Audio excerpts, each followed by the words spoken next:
All right, Shalom, Shalom, Israel. First, I want to give all honor and glory to the Most High Yahweh. Ba'ashem Mashiach Umarak Yahushua. Yahweh is the name of the Heavenly Father, who the world calls God. And Yahushua is the name of His only begotten Son, who the world only calls Jesus the Christ. First, I want to give a strong Shalom to all the mighty men that's going out there laboring. They're presenting their bodies as a living sacrifice. They're doing all they can to wake up the lost sheep of the house of Israel. And during the elements, the 100-degree weathers, the freezing below codes, and everything that's trying to hinder the work of the Most High, Shalom, Shalom. I want to give another strong Shalom to the mighty Akwath, the sisters that are at home, reverencing their husbands, being teachers of good things, right? The unmarried sisters as well, but being teachers of good things, tender, delicate, and on fire for the Most High in the last days. I want to give another strong Shalom to all the mighty teenagers and children in this thing as well, doing all they can in the last days to make their calling and election sure. All right, so Shalom, Shalom. And by the topic of this cold cut is, right, Daniel 2, the great image and the everlasting kingdom, right? Daniel chapter 2, the great image and the everlasting kingdom, all right?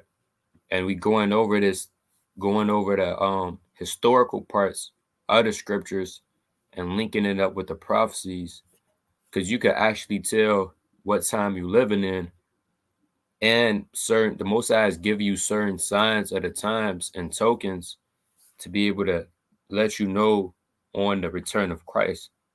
A lot of people, they fail to use practical knowledge. Not only that, but dive into this thing and be scholars that could, for lack of better terms, give them that extra boost in the prophecies so you could tell when the second coming of the Lord will happen. All right. And knowing what time you're living in. All right. So a lot of people don't know what time they're living in. Now we all know we don't know what time Yahweh Shai is going to return. We don't know that. But the Lord has given you certain prophecies that has been here from old. Not only that, certain new prophecies in the New Testament to declare his second coming and the events that's going to transpire before shifting into the kingdom of heaven. All right. So we going over Daniel 2, the great image and the everlasting kingdom. All right. Let me see if I can share my screen. All right, bear with me. Let's pull this up. Let's pull this up. First, I want to go to Matthew, the 24th chapter. All right, let's go to Matthew chapter 24. Again, the Lord isn't giving you any, the Most High is not giving you any clues. I mean, the Lord could do that. The Most High could just not give us any clues at all and just have us out there. But the Most High is not going to do that, man. The Lord is not unrighteous. Not only that, he has given us the clues. So it's up to you to dive into it and search the matters out. A lot of people, they don't search the matters out, man. They don't link things up. They just say anything out of their own belly of what they feel like. But the Most High, again, he has given certain prophecies for us to declare, to dictate the second coming of him and events that's going to transpire. So I want to get this precept. Let's go to Matthew chapter 24. Let's go to Matthew chapter 24 and verse 3. This is the book of Matthew chapter 24 and 3. Let's kick it off with Matthew, the 24th chapter, verse 3. It says, "And as he sat upon the Mount of Olives, the disciples came unto him privately, saying, Tell us, when shall these things be? And what shall be the sign of thy coming and the end of the world?" So the 12 disciples, they was asking about the end of the world. Not only that, what shall be the sign of thy coming? They wanted signs, man. The events. All right. Again, Jake is not asking about the signs. Well, when is the end of the world? When is that going to come? What's the different signs that's leading up to that? Only a wise man is going to ask that, man. men of understanding, men whose spirit is inclined into the truth. Only a fool is gonna say, I don't care about that. Hey, where the shorties at? Right? Let's go to the bowling alley. Let's go skating. When you trying to go do this, when you trying to do that. But the wise women and men, they're gonna be asking, well, hold on, when is the end of the world coming? What are the signs? What are the different prophecies to be able to what are the different prophecies to be able to tell your second coming and his arrival? Now again, we all don't know. That's Mark chapter 13. Let's go to that real fast. Let's go to Mark chapter 13 and 31. We don't know exactly when Yahushua is coming back. I mean, if a man says he's known exactly when the Lord is coming back, hey, I mean that man's he has no understanding. We're just gonna say he has no understanding. This is Mark chapter 13 and 31. Heaven and earth shall pass away, but my word shall not pass away. But of that day and that hour knoweth no man, no, not the angels which are in heaven, neither the Son, but the Father. So nobody knows the day that Yahushua is coming back, to the second coming of the Lord. Nobody knows that, right? The angels don't even know it. Not only do the angels, the Son doesn't even know it as well. Yahushua don't even know when he's coming back. That's why in Revelation, the 14th chapter, you're going to have an angel. The Most High going to put a spirit on the angel to tell the Son, put in thy sickle and reap, right? For the harvest is at hand. So only the only the Most High knows when this thing is going to truly go down. But nevertheless, the Lord has given us certain signs and tokens leading up to his second coming. Go back to that in Matthew, the 24th chapter. So these are the questions you need to be asking yourself. Hold on, what are the prophecies? What's gonna happen next? Then you gotta link up the prophecies. Linking up the prophecies require you to read. If you don't read, how are you gonna link up the prophecies? How are you gonna dive into it? That's how fundamental reading is. All right, let's read on. Verse 4, Matthew 24 and 4. And Yahushua answered and said unto them, take heed that no man deceive you. For many shall come in my name, saying, I am Christ, and shall deceive many. And ye shall hear of wars and rumors of wars. See ye that ye be not troubled, for all these things must come to pass, but then it's not. Right? And again, as you read on, the Lord is giving you certain things and prophecies that's going to transpire and how to handle that. And Salakia.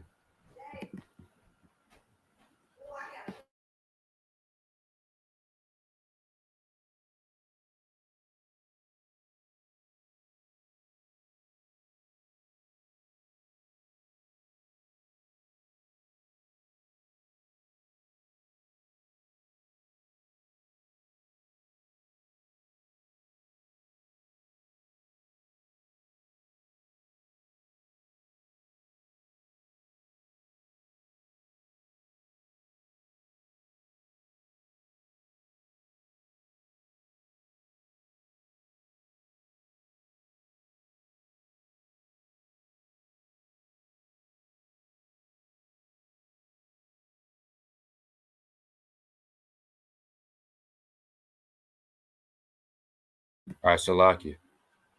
All right, Salakia. But yeah, so the Lord has given you certain signs and tokens leading up to his second coming. And as we go over Daniel the second chapter, the picture is gonna be painted for you in one of the most simplest and plain ways. All right, let's go to Daniel chapter 9.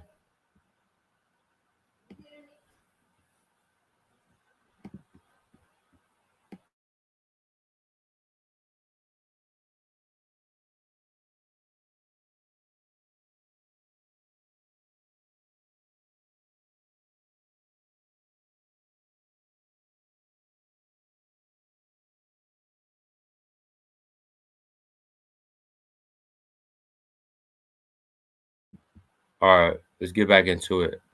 This is Daniel chapter 9, and I want verse number 1. It's Daniel chapter 9 and 1. And the first year of Darius, the son of Ahasuerus, of the seed of the Medes, which was made king over the realm of the Chaldeans. And the first year of his reign, I, Daniel, understood by books. So Daniel, he understood by books, meaning what? Daniel had to read, man.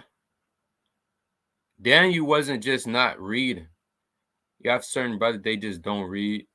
Certain sisters don't read, but yet they want to obtain and understand the prophecies. And this is not, it's not like it's something deep, man. Literally, this is you being foretold on certain things so you can know about the return of Christ. This is salvational wise. So I wouldn't even call this an in-depth parable or a breakdown. This is your salvation. Yahushua, he's the salvation.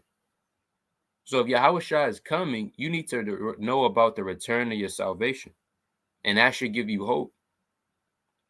So it said, I, Daniel, understood by books the number of the years whereof the word of the Lord came to Jeremiah the prophet, that he will accomplish 70 years in the desolations of Jerusalem. And you read about that in Jeremiah the 25th chapter, right? About the 70 years that Israel would chiefly Judah would serve captivity from the Babylonians in the Babylonian captivity.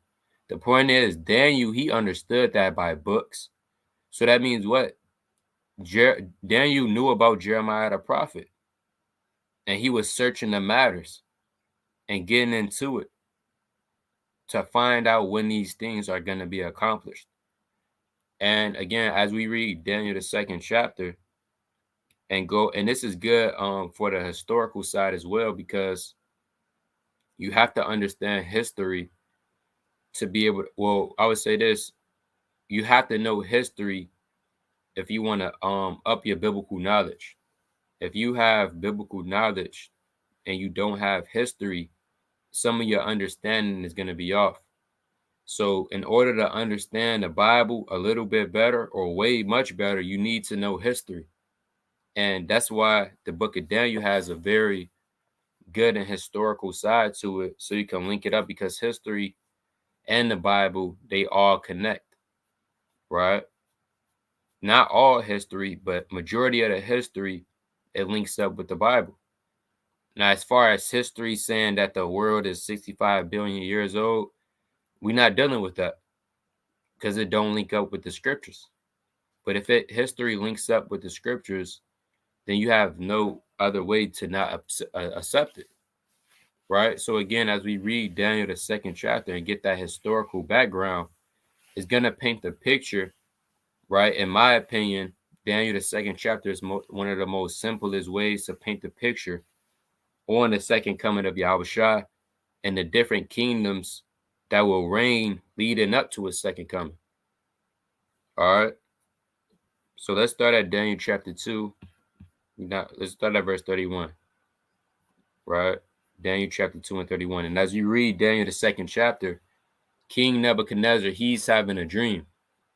Or we're not going to read the whole chapter, but King Nebuchadnezzar, he's having a dream. And as his dream, as he woke up, he forgot his dream. All right. And when he forgot his dream, he said, somebody has to let me know the interpretation of the dream. If you didn't let Nebuchadnezzar know the interpretation of the dream, you will be put to death. Right? So you had the men stalling. Nevertheless, Nebuchadnezzar, then he made the decision to say, hey, y'all don't know this interpretation. He made the decree to put all the wise men of Babylon to death, including Daniel, right? Meshach, Cedric, and Abednego. But Daniel, in his spirit and the understanding that the Most High gave him through the vision, he was able to break down his interpretation of his dream. And ultimately, we use this as a key piece in prophecy that links up with history to determine what kingdoms will be reigning leading up to the second coming of Yahushua. Right? So again, for brothers and sisters tuning in to the live. This is Daniel 2, the great image and the everlasting kingdom. All right. But let's go to it. This is Daniel chapter 2 and verse number 31. Right. It's Daniel chapter 2 and 31. It says, Thou, O king, sawest, and behold, a great image. This great image, whose brightness was excellent, stood before thee, and the form thereof was terrible. Right? So this what Nebuchadnezzar seen in his dream. He seen a great image. This image here was of fine gold, his breast and his arms of silver, his belly and his thighs of brass, his legs of iron, his feet part of iron and part of clay. Right? Till it says, Thou sawest till that a stone was cut out without hands, which smote the image upon his feet, that the iron and clay, and break them to pieces. So ultimately, that's what King Nebuchadnezzar, which was a ruler of the Babylonian Empire, the Neo-Babylonian Empire, this is what he's saying. Let's say we could pull up a visual.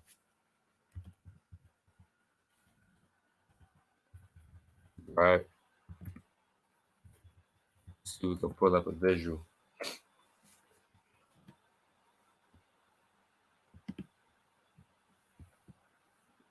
All right. Let's see. I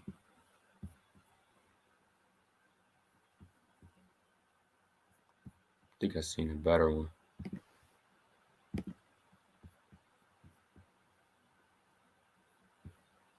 Right?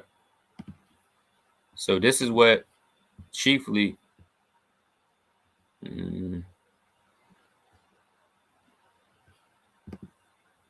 one look better a little bit. So this is what Nebuchadnezzar seen in his dream. He's seen a great image, right? And as it described, yeah, he had a head of gold, he had arms and chest of silver, he had a belly and thigh of brass, his legs was of iron, and his feet was of clay mixed with iron. All right. So this is what King Nebuchadnezzar seen in his dream. He seen that great image. All right. But this great image, it has a deeper meaning to it. This is not just the image that the Most High made him seen for naught. No, this image means something.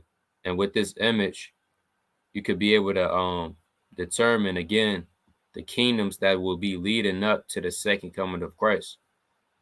All right. I'm going to go with this image. Let's look a little bit better. Seen one image, it was good, but here we go, right here. It's a good image. Beautiful image. All right. So again, this is what Nebuchadnezzar seen. All right. You had the head of gold. You had the chest and arms of silver, the belly and thighs of bronze or brass, and you had the legs of iron, and you had the feet and toes of iron and clay.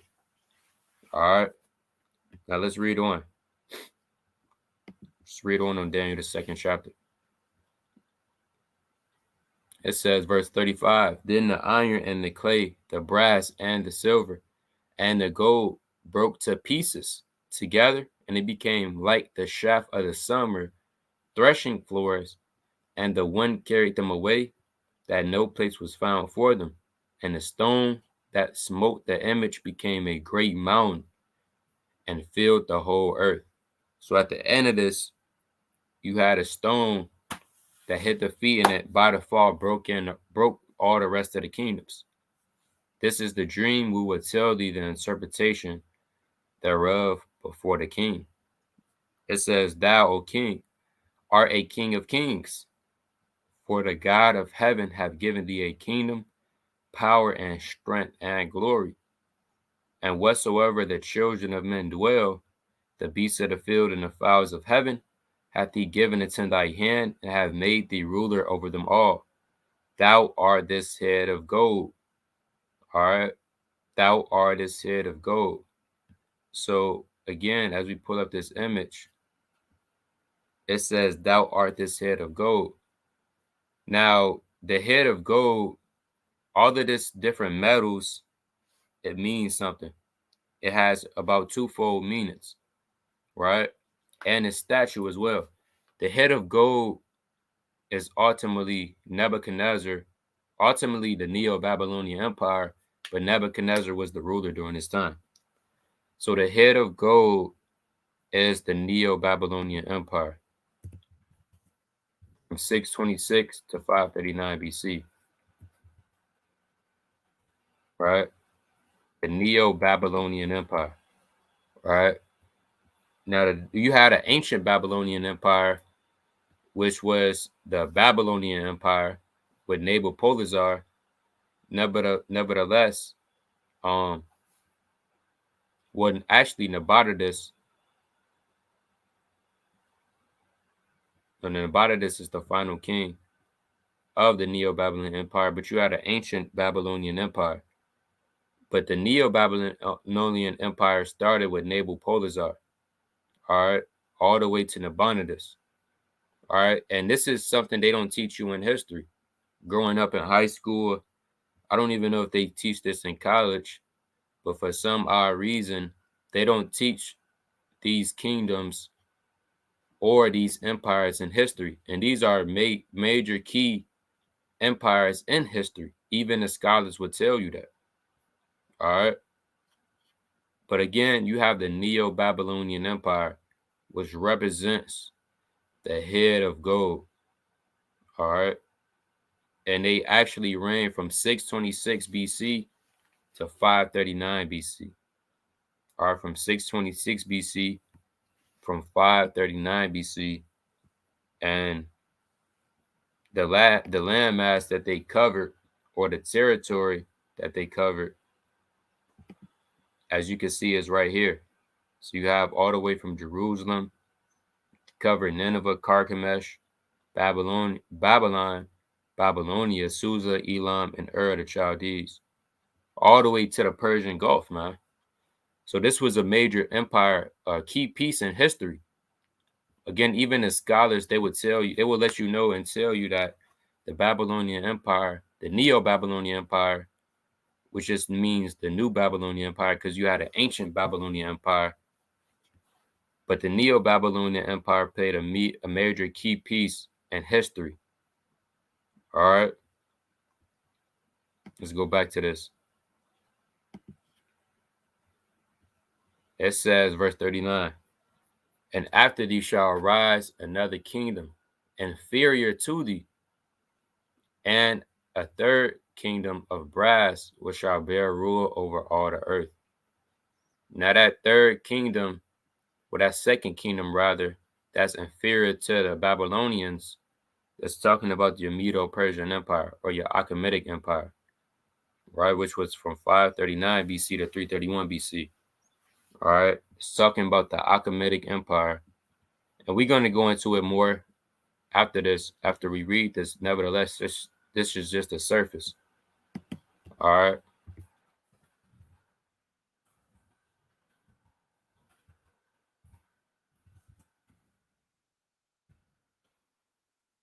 Okay. You had your Persian Empire, also known as the Achaemenid Empire, right? Or your Medo-Persian Empire, which was a joint empire between the Persians and the Medes. All right. Which had over 127 provinces.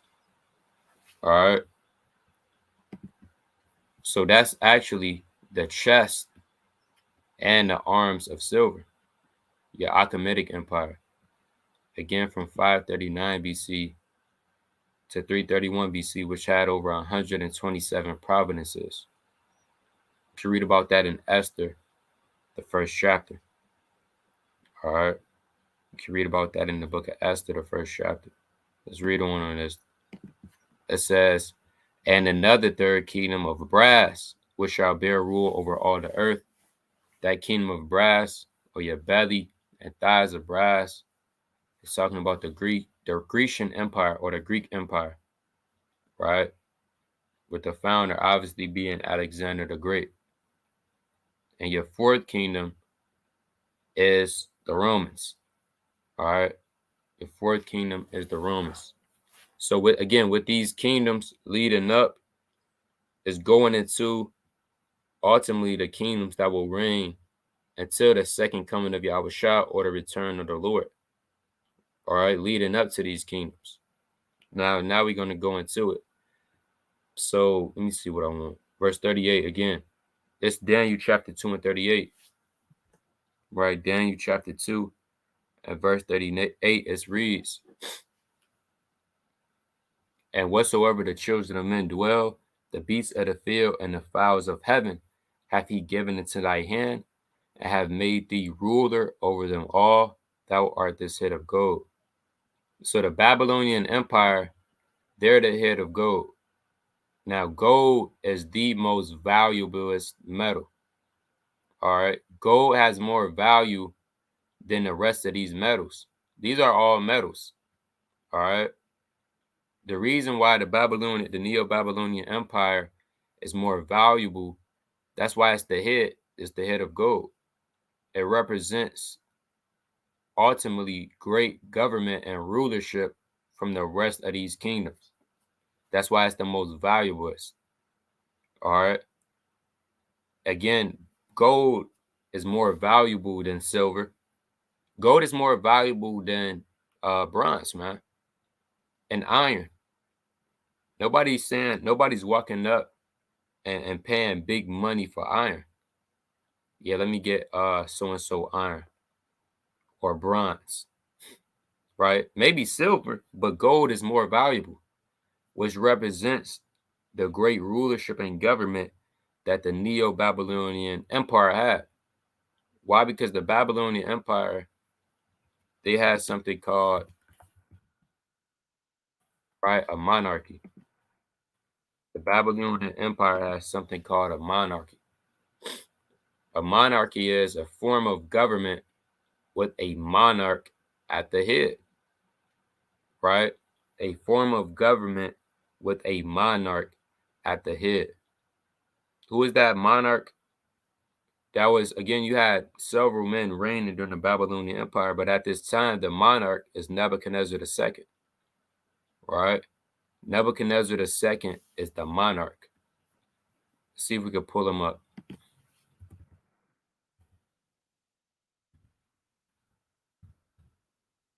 Sparky for the pronunciation, for the spelling, right?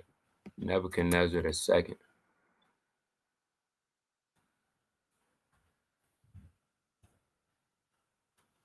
Nebuchadnezzar II.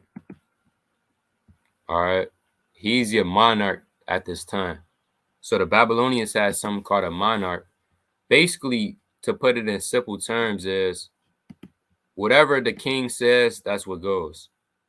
Right? It's not like America. You have a legislative branch, you have a judicial branch, and you have an what's that called? A damn executive branch.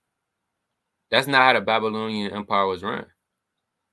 Right? Whatever King Nebuchadnezzar said, that's what's gonna happen. It's no passing it over to this branch and see what they say, and then we seeing what they say. Then we gotta wait maybe a year later to get back to us about this certain matter. No, whatever the king said, hey, that was executed speedily, man. All right, let's go to Daniel the 3rd chapter. Let's get a quick precept. Let's go to Daniel chapter 3rd chapter, and that's why, in my opinion, that Babylonian Empire had one of the most government-wise and rulership-wise had that's one of the strongest governments in world history. Just because you had that monarchies, it was very strong, and you had that, again, whatever the king said, that's what's going down, right? That's why it was so valuable, and it ultimately is that head of gold. Right, this is the book of Daniel chapter 3 and verse number, I'm gonna start at 4 to the point. Then it says, then and Herod cried aloud, to you is commanded, O people, nations, and languages, that at what time ye hear the sound of the cornet, flute, sackbut, psaltery, dulcimer, and all kinds of music, ye fall down and worship the golden image that Nebuchadnezzar the king hath set up. And whoso falleth not down and worshipeth shall the same hour be cast into a midst of a burning fiery furnace. See that? So Nebuchadnezzar built up an image of him. And basically, if you didn't worship that image when the music played, you was gonna get put to death. You was gonna get thrown into a fiery furnace. Now, if that was with the kingdoms of this world, modern day, maybe they will have to get approval for somebody else before they go through with that. Even the president, people look at the president of the United States of America and they say, well, this man must be the top guy in charge. What they don't know is the president, although it looks like he's the top guy in charge, he's the monarch, he has absolutely no power or authority without going through those three branches I just listed: the legislative, the judicial, and the executive. So that lets you know how actually strong the Neo-Babylonian Empire actually was, having a government of a monarchy. And there's still certain other rulerships, or for lack of better terms, people that still have a monarchy. Over there, King Charles. So you got anti-monarchy protest. All right. Political based upon the undivided sovereignty or rule of a single person.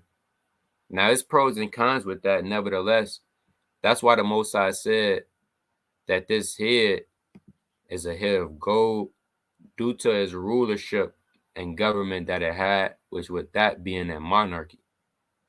All right. Which was that of a monarchy. Right. Now it says a kingdom that's inferior to thee. Who is inferior? Being that silver, because the silver is less valuable. That's why it's saying it's inferior, which would be the Medo-Persian Empire or the Achaemenid Empire, right? How are they inferior? Well, you had a joint empire, right? You had two kingdoms ruling at once. Nevertheless, it's still strong because it's that silver, but it's not like that. It's not as valuable as that gold, that head of gold. All right. It's not as valuable as that head of gold. All right, let's pull this up.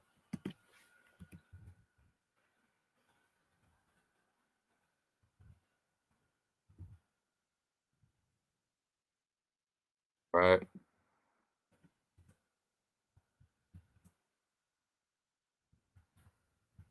The Achaemenid Empire was a joint empire, right? It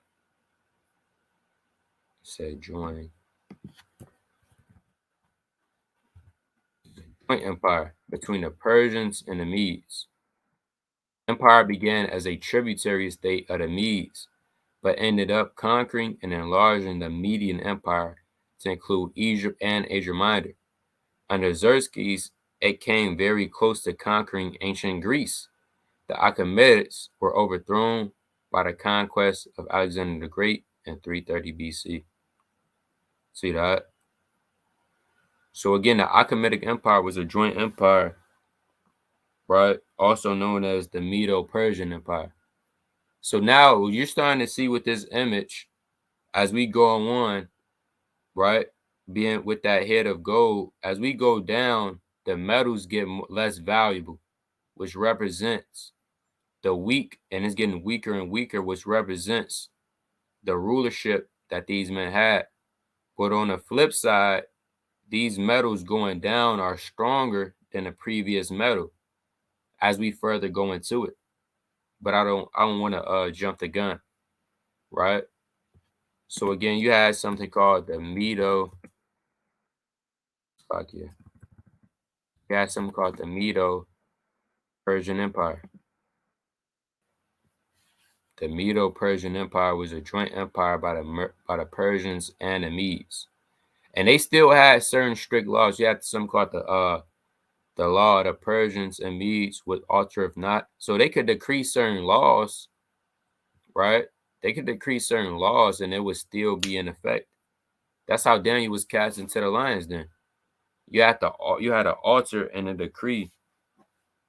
Rasalakia.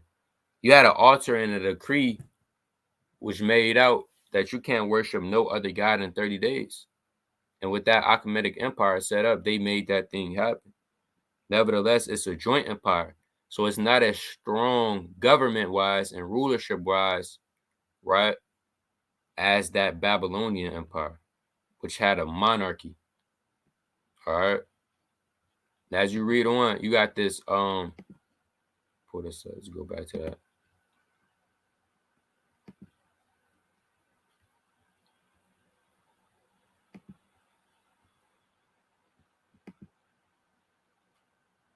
Salakia. Where's that image I just had?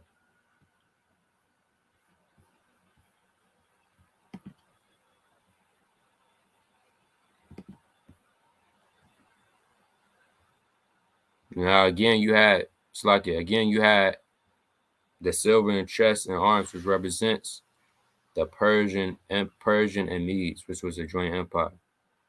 Now, as we get down, you have the belly and thighs. So again, now the kingdom is being more inferior. How is it being inferior? Not as strength-wise or military-wise, but as being inferior because of the rulership.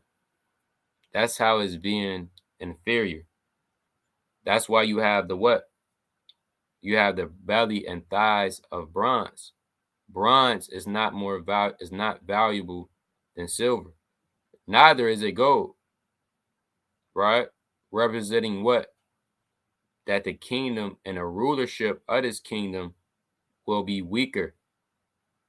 How is the Greeks weaker?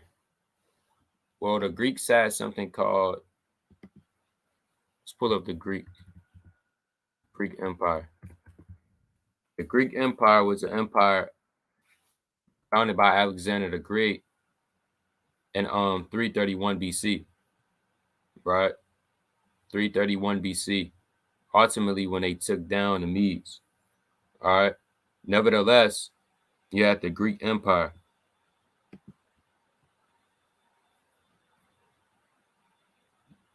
The Greek Empire by Alexander the Great. See if I can pull this up. Alexander the Great. It says Alexander the Great, who was never defeated in battle, controlled a vast empire that spanned most of the known world by the time of his death in 323 BC. At age 33, he assumed the throne of his father and had unified the many states in Greece. So you had the Greek Empire, which was ruled by Alexander the Great. Now it's inferior to that silver being a bronze because what? Because the empire was more divided than that of the Persian and Medes and the Babylonians. All right. How is it more divided? Well, you have something called a democracy. See, we can pull that up.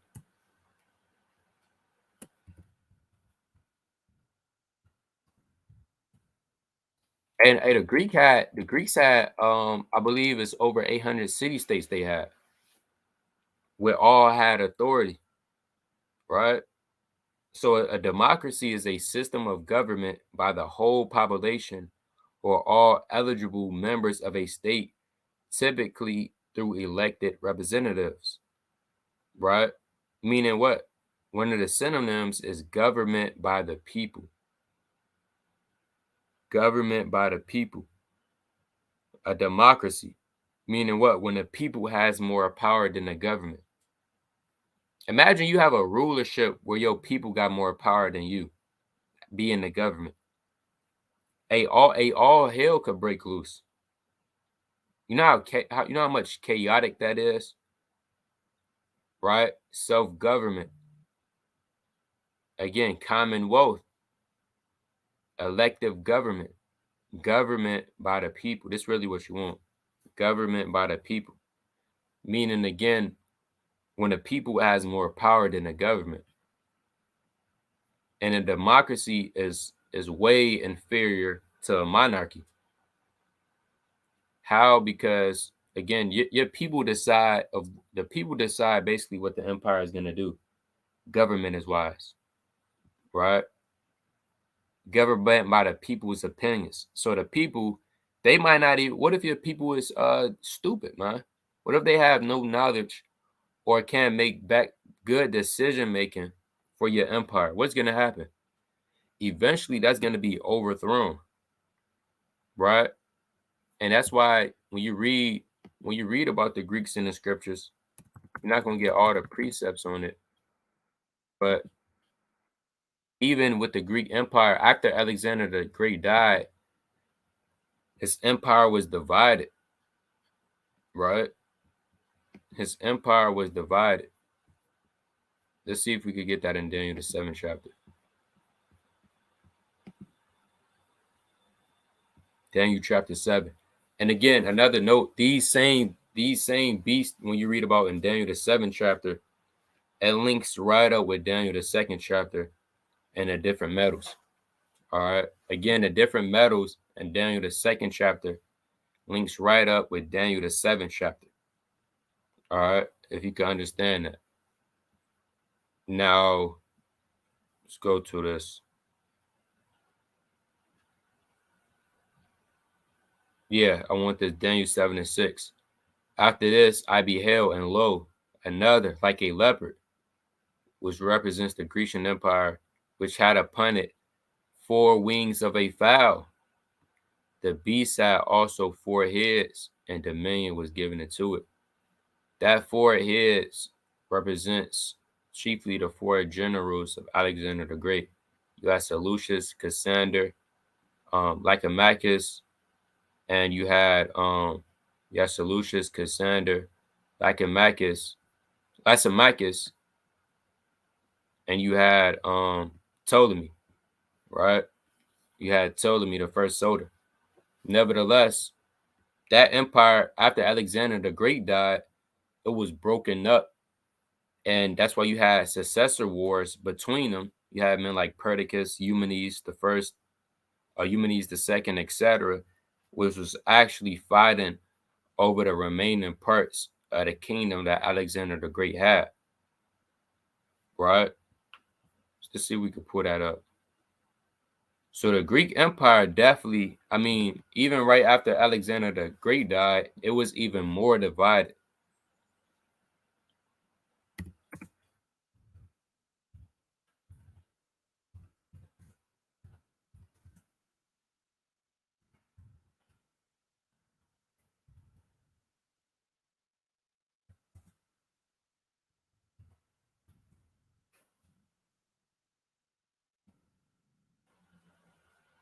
Right?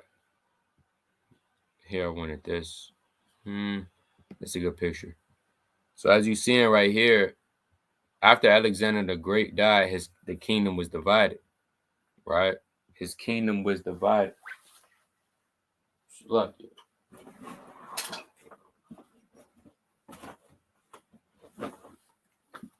Right? Let me see if I could get that real fast.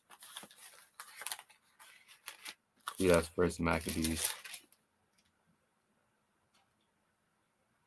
Come on. Let's go to that in First Maccabees, the first chapter. Right? So I think again, after Alexander the Great died, his kingdom was what? It was divided by those 4 men ultimately. Now again, you had other successor wars with different men, like I just missed it. But namely, those 4 men got those 4 regions off the wars. This First Maccabees chapter 1 and verse 1.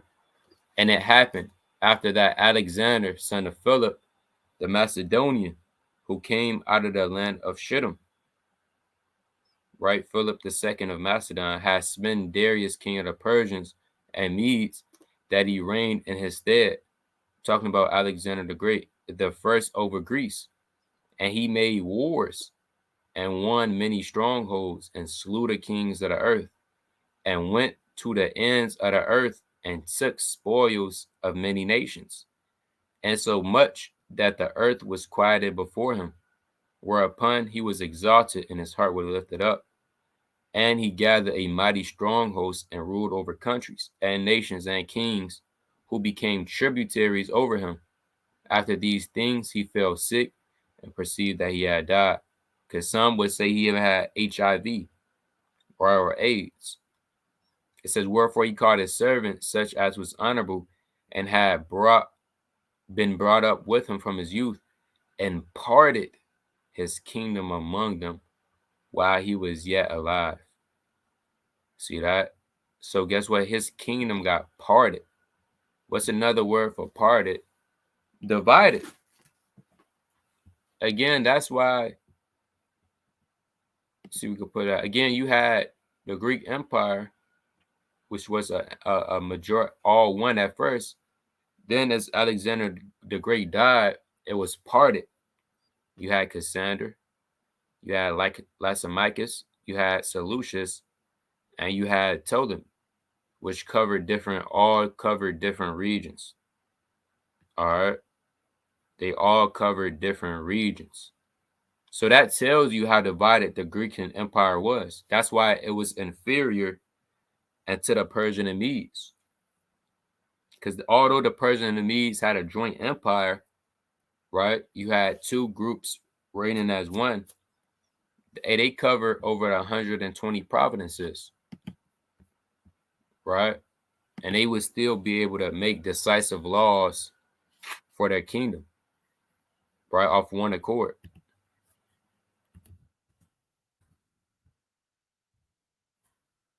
"127 provinces from India to Ethiopia." This is what the Persian and Medes had.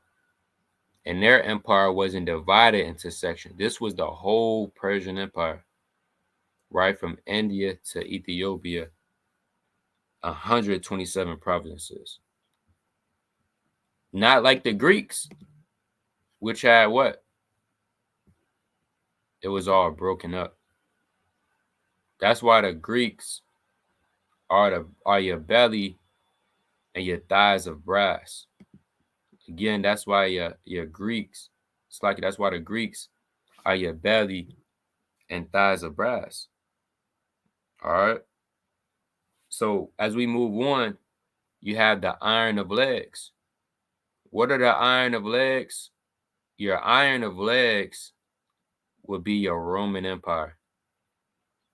Again, your iron of legs, that would be your Roman Empire.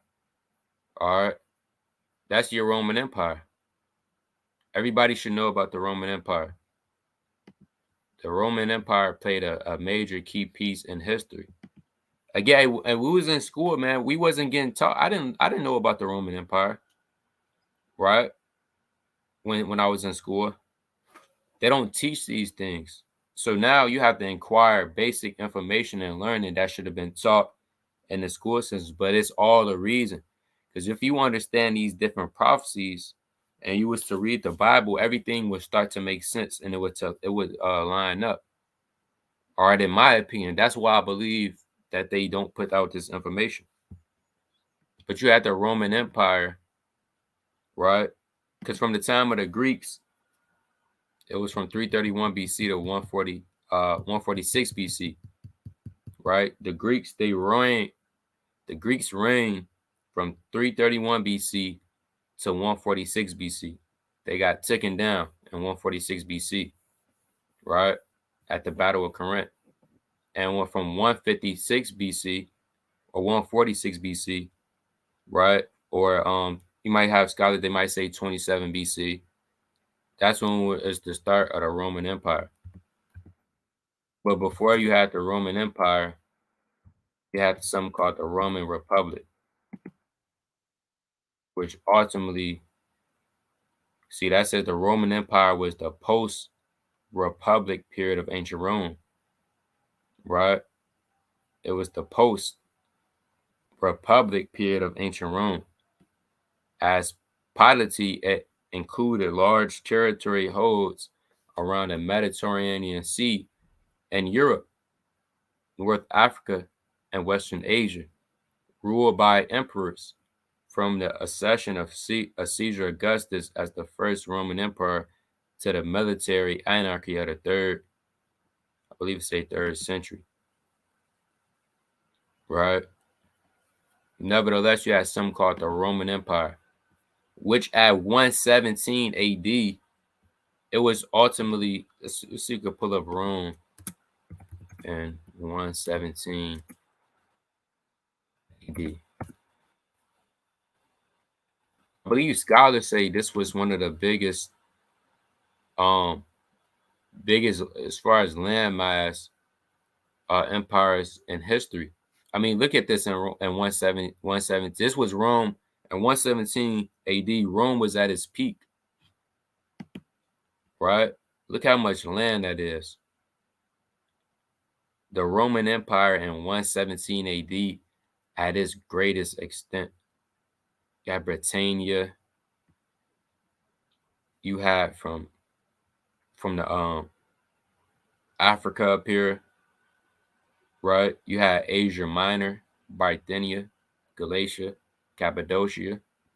You had Cyprus, and you even had Judea, Israel, reaching all the way into Mesopotamia. So the Roman Empire, you can read about the Roman Empire in a lot of places. Daniel the 2nd chapter, right? Daniel the 7th chapter, chiefly 2nd Ezra chapter 11 and 12. Let's go to that real fast. We're not gonna go deep into it, right? Because that's a deep book, deep chapter rather. But at 117 AD, the Roman Empire was at its height. Let's go to the book of 2nd Esdras, chapter 11. It's the book of 2nd Esdras, chapter 11, and verse number 1. Then I saw a dream, and behold, there came up from the sea an eagle, which had 12 feathered wings and 3 heads. And I saw, and behold, she spread her wings over all the earth, and all the winds of the air blew on her and were gathered together. See that? What does it mean she spread her wings over all the earth? Well, we just told you that the Roman Empire around this time was at its height. And Rome during this time was the top kingdom on the earth, right? And military might, right? I mean, Rome was tough, right? Rome was tough. But as we read in Daniel the 2nd chapter, and we see this image, Rome was inferior to the Greeks. How is it inferior? Because these metals, as you go down, start to get less valuable, right? How is it inferior to the Greeks? Well, I mean, although the Greeks were divided, Rome was way more divided than the Grecian Empire as far as rulership, right? As far as rulership. And as we switch gears and break down the other meaning to the statue, you're going to see why I said that.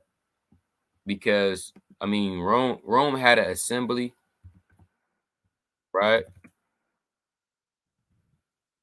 Roman had an assembly. See that? It says the legislative assemblies of the Roman Republic were political institutions in the ancient Roman Republic. There were 2 types of Roman assembly. The first was comitia, which was an assembly of Roman citizens. And as you go more into the Roman assembly, that's why you see some of the characteristics that America has now with its legislative branch, etc. Where do they get that from? They get that from Rome. It says, let's go into it. It said the Roman assemblies were institutions in ancient Rome. They functioned as the machinery of the Roman legislative branch and thus passed all legislation. So if you want to get something passed, you have to go to them.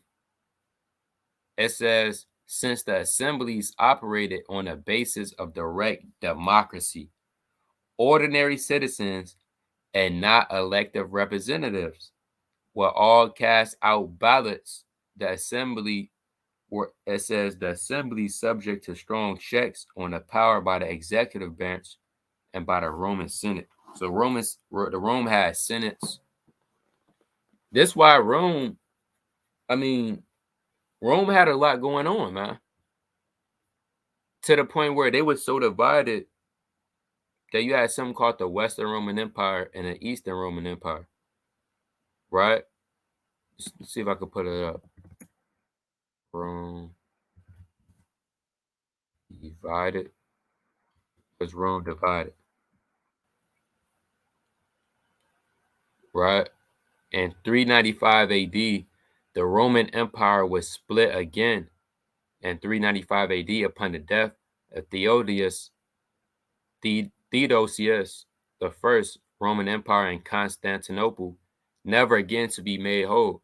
He divided the provinces up into east and west, and had been under Diocletian's tetrarchy over a century earlier between his two Arcadius and Honorius. And when you go into the Diocletian and why he did this so he could ultimately get more stability. The Roman Empire of the West, the Roman Empire of the East. You see how divided this thing is divided. That's why they're iron, because iron is less valuable than what? Than the brass or the bronze. So you see how this all making sense, right? It's all lining up. Rome was divided. Yeah, they had a great military might, etc. Hey, Rome almost failed, man. Let's see if I can pull that up. You got something called the crisis of the 3rd century. Hold on. Crisis of Humanities. That's something called the crisis of the 3rd century. Where what? Rome nearly fell. You had invasions, barbarian invasions. You had natural disasters. It says the crisis of the 3rd century, also known as military anarchy, an imperial crisis, 235 AD, 284 AD, was a period in which the Roman Empire nearly collapsed. It ended due to the military victories of Aurelian and the ascension of Diocletian and his implementation of reforms in 284, including the Tetrarchy, right? It says the economic empire. Internally, the empire faced hyperinflation caused by years of coinage devaluation. This had started earlier under the Severan empires, who enlarged the army by 1/4 and doubled the base pay of legionaries as each of the short-lived emperors. See what they talking about. And it's good history to go into. I'm definitely gonna look into this more. Nevertheless, you had something called the crisis of the 3rd century, where again Rome nearly collapsed. Right? Rome nearly collapsed. And you could actually read about that in 2nd Esdras, the 12th chapter. Right? You could read about the crisis of the 3rd century in 2nd Esdras, the 12th chapter. See if we could get that.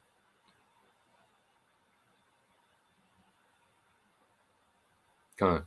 This 2nd Esdras, because again, it's talking about the Roman Empire, that great eagle. This 2nd Esdras 12 and 18. That after the time of that kingdom there shall arise great strivings, and this shall stand in peril of falling. That's the crisis of the 3rd century. Nevertheless, it shall not then fall, but shall be restored again to its beginning. Why? Because although the Roman Empire was literally finna collapse, it nearly collapsed, it didn't collapse, then came back. But nevertheless, you had something called the fall of the Western Roman Empire, which was in 476 AD.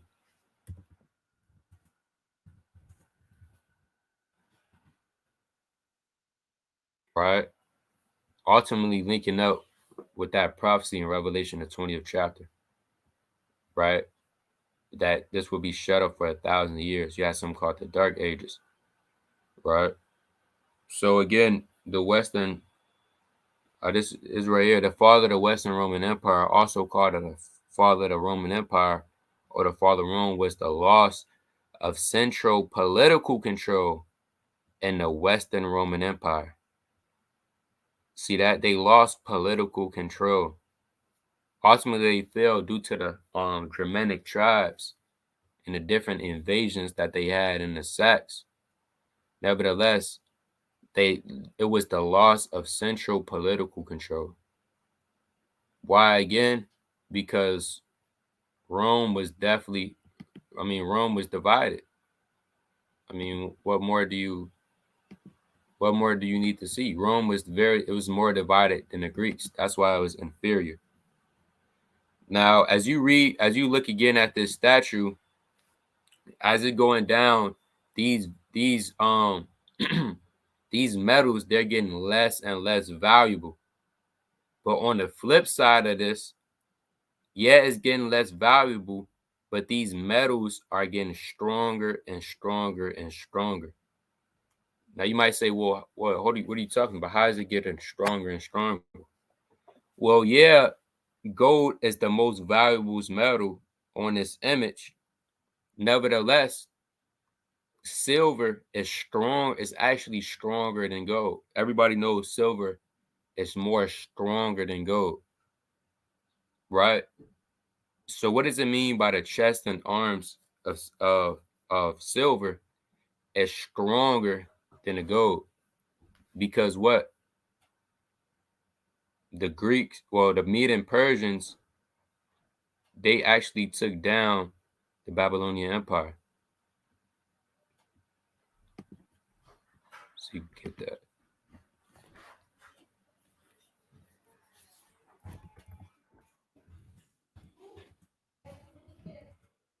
Right? You got something called the Battle of Apis.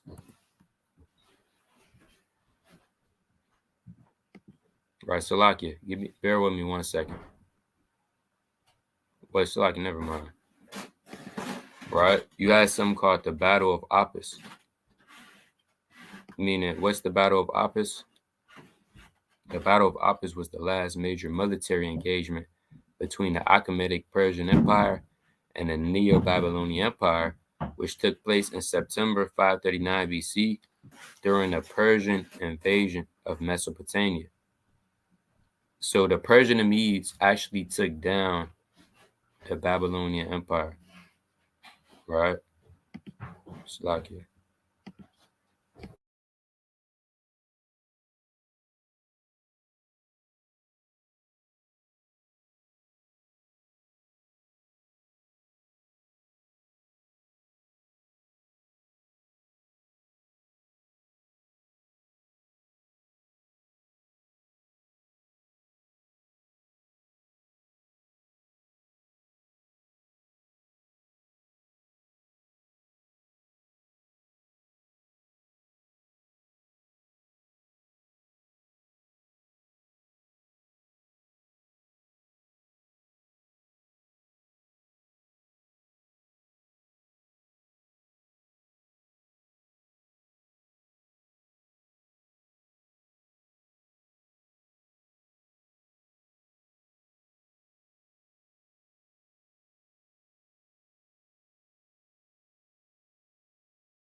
All right, Salakia, Ezra. Satan, man. All right, let's get back to it. So again, you had something called the Battle of Apis, which was the Babylonians failed in 539 BC. Right? This is the decisive battle by the Persian Empire, the Achaemenid Empire. And as these kingdoms, you're going to see, let's go to that Sirach chapter 12. As you see it with these different kingdoms, every kingdom, when it's started to rule, in order for that kingdom to rule, a decisive battle has to happen to take down that kingdom. Because kingdoms cannot rule at the same time. Babylonian Empire and the Medo-Persian Empire, it can't rule at the same time. You have to have decisive battles. Let's go to that in the book, Sirach, the 12th chapter. All right, Satan is working, man. Satan is out here, but we still gotta push this word. Let's go to Sirach. Let's go to the book of Sirach, chapter 12. It's the book of Sirach, chapter 12. Actually, I want Sirach, chapter 10. Salakia. I want Sirach, chapter 10.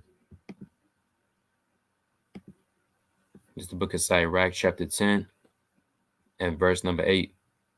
Because of unrighteous dealings, injuries, and riches gotten by deceit, the kingdom is translated from one people to another. Right? It says the what? The kingdom is translated from one people to another. So, because of unrighteous dealings, injuries, riches gotten by deceit, the Babylonians' kingdom was translated into the Persian and Mede kingdom. Right? Again, they took them battle. If you want these battles, they took them down at the Battle of Apis. All right. So again, that silver is stronger than that. Although that gold is more valuable, represents the government and the rulership, that silver is more stronger, representing that military might that they had against the Babylonian Empire. That's why the Achaemenid Empire was able to take them down. Now, although the bronze is less valuable than the silver, that bronze is a stronger metal than the silver, which represents that the Greeks would take down the what? The Persian and Medes. You had something called the Battle of Gaugamela in 331 BC. Right? You had something called the Battle of Gaugamela in 331 BC. Took place in 331 BC between the forces of the army of Macedon and under Alexander the Great and the Persian army under King Darius. Now you actually had something called the Greco-Persian Wars, but the decisive battle was the Battle of Gaugamela. All right, representing what? That bronze is a stronger metal than that silver. Although that silver is more valuable than that bronze. If brothers can understand that.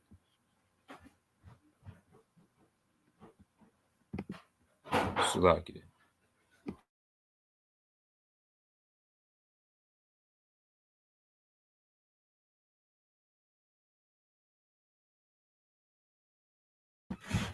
All right. Let's go to the book of right, actually that's it on that. So again, that bronze is stronger, it's a stronger metal than that silver, representing that the Greeks would take down the Persian and Medes at the Battle of Gaugamela in 331 BC. Now the iron, which represents the Rome, right, is less valuable than bronze. But iron is what? Is actually stronger metal than bronze. Representing what? That the Romans will take down the Greeks. That's something called the Battle of Corinth. Right? You got something called the Battle of Corinth in 146 BC. You had something called the Macedonian Wars, right? You had something called the Macedonian Wars. But the decisive battle, see that? It's a decisive engagement. The decisive battle was the Battle of Corinth, known as the Battle of Leucopetra or the Battle of Leucopetra, was a decisive engagement fought between the Roman Republic and the Greek city-state of Corinth and its allies in the Achaean League. See that? So you had something called the Roman Republic, which was actually before the Roman Empire. A lot of people don't know that. Nevertheless, the Romans took them down, representing that iron is stronger than the bronze. Now we went over the prior kingdoms to before this. Now we get into the iron and clay feet and toes. All right, what is the iron and clay of toes? What is the 10 toes? Well, your 10 toes, that's your European Union. All right, the 10 toes is the EU. Now the EU, its ancient name was the European Economic Committee, Committee, which are original 10 members of it. Nevertheless, this is talking about chiefly, it's talking about the EU and its military being NATO. You have something called NATO, which is a military alliance. Ultimately going into America. Let's see if we can pull that up. NATO map.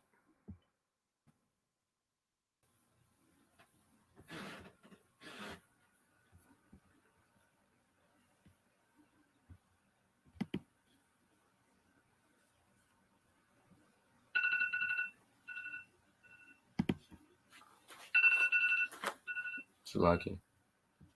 Let's see if I get a good, what's the name of this? Of NATO. Here it is. This is a good one. Your NATO is your North Atlantic Treaty Organization, which is a military alliance between the European Union and obviously North America. All right. Now again, on this statue, we was breaking it down. These metals get less valuable, but these metals also get more stronger as you go down. So the European Union is actually way more divided than Rome. And NATO is way more, or your 10 toes is way more. I mean, even physically, when you physically examine this statue, you have the head, which is solid. The arms, it's a little bit divided, but it's still a part of the chest. Then as you go down, you have your thighs, which is a part. It's starting to get more apart and apart. Then you have your legs. It's starting to get even more apart. Then you got your toes, which is they all completely divided. Your toes is not one. They don't just have one body, everything going down. No, as this statue is starting to go closely apart. So that's another way you could go into it as well, which represent that the 10 toes would be weaker or inferior how during to its rulership.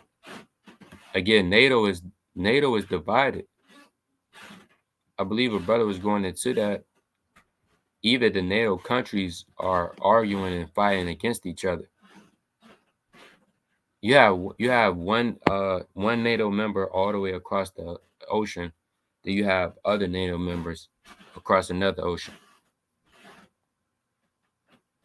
And ultimately, like I said, going into America, because again, America has those three branches: the legislative, the executive, right? And you have your judicial branch, meaning all of those, or at least two of those, have to agree before they pass a law, right? So you people want to know about the abortion laws.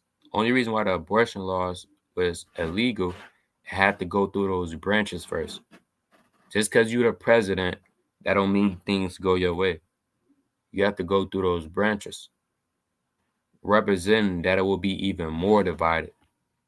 But it's actually stronger How? Because again, the Romans got took. Not that the NATO took down the Romans. I mean, that's a lot of years of history apart. But your Romans got taken down and the Western Roman Empire got taken down in 476 AD by your Germanic tribes. And the Byzantine Empire, which was the Eastern Roman Empire, it got taken down by the Ottoman Empire. Let's see if we could pull that up. Or your Turks.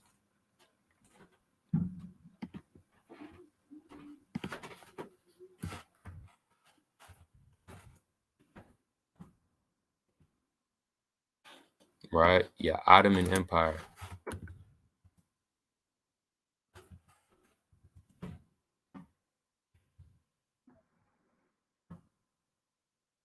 See that? So you had something called the Western and Eastern Roman Empire as we went through. But in 1453, the Byzantine Empire fell when Constantinople was conquered by the Ottoman Empire in 1453 AD. Right? So the Roman Empire fell. Both of the empires fell. You got something called your revised Roman Empire. And you also have your 10 toes, which represents your EU and NATO. Right? Again, ultimately going into America when you link up the prophecies. And this also links up with Revelation, the 17th chapter, and your 10 horns. Let me see if I can pull that up. So it's a lot of prophecies that link up. A lot of the prophets, they seen the same exact thing, right? It was just worded in a different way. Let's go to Revelation. Revelation chapter 17.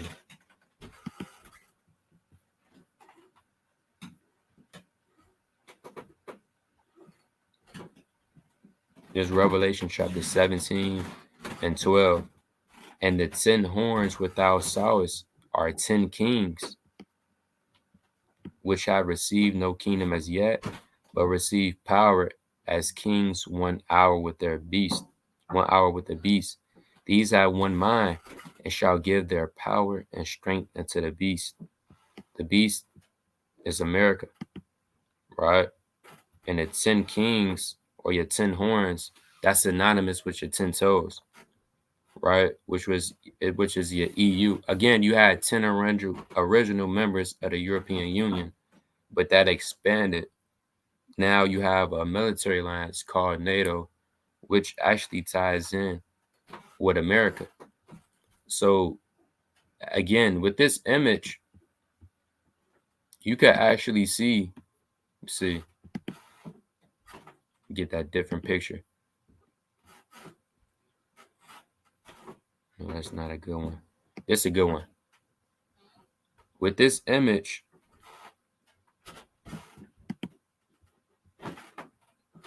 where's the image we just had? That's a good image, but it's not all the way popping up.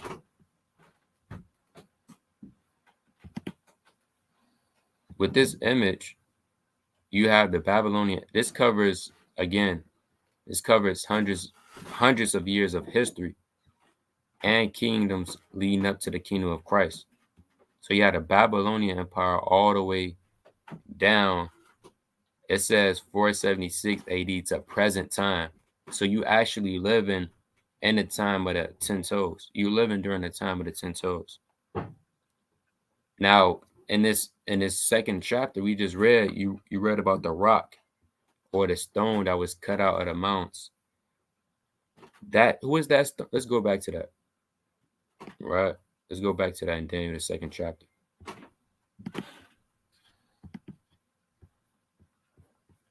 Right. So lucky if I'm rushing. Kind of pressed for time, and Satan's on my back and my heels. But I'm gonna try to finish this. Let's go back to Daniel chapter 2. Right. It's Daniel chapter 2 and verse number 35. Then was the iron, the clay, and the brass, the silver, and the gold broken to pieces together, and it became like the shaft of the summer threshing floor. and the wind carried them away, that no place was found for them. And the stone that smote the image became a great mound and filled the whole earth. Now we broke down these kingdoms and what is meant. Who is that stone? That stone, ultimately, that's talking about, that's going into Yahushua and his kingdom, right? That's going into Yahushua and his kingdom. Because as you read down, let's see, it's Daniel 2:42. And as the toes of the feet were part of iron and part of clay, so the kingdom shall be partly strong and partially broken. Right, going into NATO, EU, it says, verse 43, and whereas thou saw iron mixed with miry clay, they shall mingle themselves with the seed of men, but they shall not cleave one to another, even as iron is not mixed with clay. And in the days of these kingdoms shall the God of heaven set of a kingdom which shall never be destroyed, and the kingdom shall not be left to other people, but it shall break in pieces and consume all these kingdoms. Well, I don't see how people say we're in the time of Christ's kingdom, when literally we're living in the time of the 10 toes, and that's the present day right now. So that their understanding of prophecy is off. I mean, that's just no understanding. Verse 45, for as much as thou sawest that the stone was cut out of the mountain without hands, that it break in pieces the iron, the brass, the clay, the silver, and the gold, the great God have made known to the king what shall come to pass, and the dream is certain, the interpretation thereof sure. Again, what is that stone? That's the Lord's kingdom being set up. Ultimately, that stone is a Mashiach Muhammad Yahushua. And that kingdom that shall never be destroyed, that's going into the kingdom of Yahushua, or the kingdom of heaven, where the saints will be ruling. And it's going to be an everlasting kingdom. Go to the book of Psalms, right? Let's go to the book of Psalms, chapter 118, 22. Right? It's the book of Psalms, chapter 118 and verse 22. It says what? The stone which the builders refused has become the headstone of the corner. What is the stone? The stone is Yahushua. He's that rock, that strong foundation, which the builders refused. Who is the builders? I mean, in this prophecy, chiefly the Jews that didn't believe on Yahushua, right? But ultimately, the builders is the men and women that don't believe on Yahushua. They refused him. Them Pharisees, when you read the Gospels, that didn't believe on the Lord, they refused him. The chief priests, the elders, the scribes, is become the headstone of the corner, right? Let's go to Ephesians chapter 2 and 19. So that stone, that's talking about Yahushua. Yahushua is going to break in pieces all of these different kingdoms, right? At a decisive battle, which is the battle of Armageddon, right? Which is the battle of Armageddon. Let's go to Ephesians chapter 2. It's the book of Ephesians chapter 2 and verse number 19. Ephesians 2 and 19. Now, therefore, ye are no more strangers and foreigners, but fellow citizens with the saints and household of God, and are built upon the foundation of the apostles and prophets, Yahushua Christ himself being the chief cornerstone. So that same stone in Daniel, that's talking about the Lord, man. Right? That's talking about the Lord. That's talking about his second coming. Because in order for Christ to set his kingdom up, I mean, he would have to return first. Let's get that in, man, this stuff get deep. Let's go to Revelation chapter 11. There's a lot of precepts I want to get to. Let's go to Revelation chapter 11, 15. It's Revelation chapter 11 and 15. And the seventh angel sounded, and there were great voices in heaven. So when the seventh angel is sounded, going into the trumpets, right? It says, and there was voices in heaven saying, the kingdoms of this world are. That's when everything's finished. All of the prophecies came to pass. Men already got killed. All of the prophecies is over during this time. And on the seventh trump, what's gonna happen? The kingdoms of this world are become the kingdoms of our Lord and of his Christ. He shall reign forever and ever. Because if you know anything about battles, historic battles, guerrilla warfare, you have something called the spoils of war or a booty. Whatever that kingdom, for example, if the Persian and Medes took down the Babylonians, they would take everything that the Babylonians had, which includes their land, their jewels, their gold, their silver, and that becomes the Persian and Medes. Why? Because the Persian and Medes took them down. So when Christ returns, everything is good. This is the Lord's now. He took over this thing, right? This is Yahweh Shai. He's calling the shots now. He's running the shots. Now, again, as I said before a kingdom is translated, it's all a decisive battle. I mean, in order for that kingdom to be translated, you have to have a decisive battle. What is that decisive battle? Let's go to Revelation chapter 16 and 16. It's Revelation chapter 16 and 16. It says, and he gathered them together into a place called in the Hebrew tongue Armageddon. Right? So that decisive battle, that's the battle of Armageddon. Which when Yahweh Shai, he's fighting against the other nations.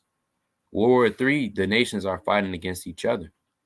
But in the battle of Armageddon, Yahweh Shai, he's going to fight against his nations in order to establish his kingdom. Let's go to that in 2nd Esdras chapter 13. Right. Let's go to that in the book of 2nd Esdras chapter 13 and 8. Straight to the point. The 2nd Esdras 13 and 8. And after this I beheld, and lo, all they which were gathered together to subdue him were so afraid. That's going into when you read 2nd Esdras 13, that's going into the second coming of Yahweh Shai. So who is these nations that was gathered together? Those are the other nations, because they're going to be fighting in the midst of each other. The Lord is going to come back while they fighting against each other, right? So they're going to see the Lord when he come back. They're going to be fighting against each other. They're going to see him when he come back. Then they're going to stop what they doing. They're going to be afraid. It said they were so afraid. So they're going to look at Yahweh Shai and there's thousands of angels, and they're going to be afraid. But what? And yes, there's fight. Meaning they're going to fight against the Lord, man. Right? They're going to fight against the Lord. When are these other nations going to fight against the Lord? Well, at the battle of Armageddon. Right? In the valley of Jehoshaphat. You read your word of 3rd chapter. I want to get this quick precept on Revelation chapter 19. It's the book of Revelation chapter 19 and verse number 19. It says, and I saw the beast and the kings of the earth and their armies gathered together to make war against him that sat on the horse and his army. So the kings of the earth, their armies, and the beast, right? Which is a miracle when you're breaking this down. They're going to make war against him that sat on the horse. Who is the man that sat on the horse? Well, that's Yahweh Shai. And his army, which is the angels. So it's going to be Yahweh Shai and the angels versus the other nations. Who's going to win? I mean, we don't even have to second guess that. We know the Lord is going to win. And when the Lord takes them down at the battle of Armageddon, then his kingdom is able to be established, knowing that all the other kingdoms is taken down, and fulfilling Daniel, the latter end of Daniel, the 2nd chapter, right? Fulfilling the latter end of Daniel, the 2nd chapter.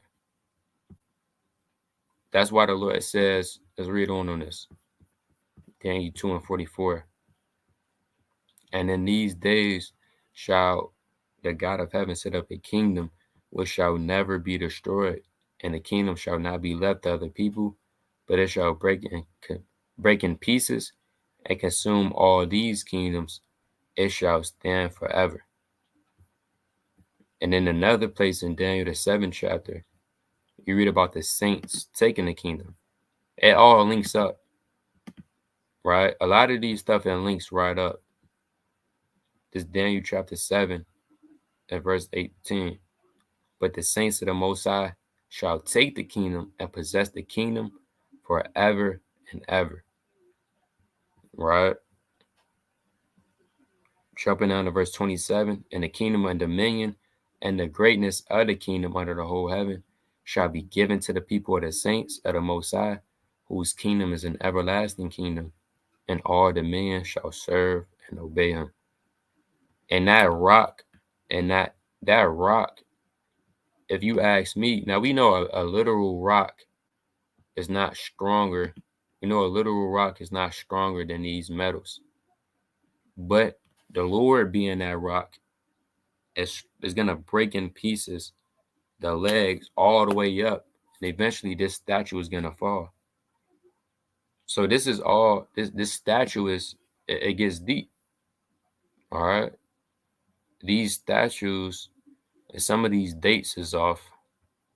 Nevertheless, if you want, for the people taking notes, these dates, the Babylonian Empire is supposed to be 626 to 539, 539 to 331, 331 to 146 AD.